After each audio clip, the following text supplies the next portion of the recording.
திருவள்ளுவர் தன்னுடைய குறள் நூலுக்கு கடவுள் வாழ்த்து இயற்றுகிறார். அந்த கடவுள் வாழ்த்தில் அவர் சொன்ன செய்திகள் யாராலும் மறுக்கப்பட முடியாதவை. கடவுள் என்று ஒருவன் இருக்கிறான். அவன் நம்மை வழிநடத்துகிறான்.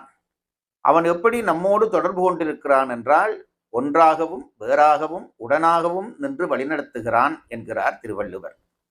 கல்வியினுடைய பயன் கடவுளை அடைவதுதான் என்று சொல்லிய அவர் அதற்கு பிறகு இறைவனை வழிபடுகிற முறைமையை சொல்லித் தருகிறார். மனதால், வாக்கால், காயத்தால் இறைவனை வழிபட வேண்டும் என்கிறார். மன வழிபாடு மிக அவசியமானது என்கின்ற அவர் உடலாலும் வாக்காலும் இறைவனை வாழ்த்தி வணங்க வேண்டும் என்று சொல்லிவிட்டு அதனுடைய பயனை கூறுகிறார். அந்த பயன் என்பது இந்த பிறவி பெருங்கடலை நீந்துவதாக அமையும் என்கிறார். ஆகவே திருவள்ளுவரின்படி கடவுளை வணங்கினால் நாம் பிறவிக்கடலிலே இருந்து நீந்தி வெளிவரலாம் என்பது உண்மை.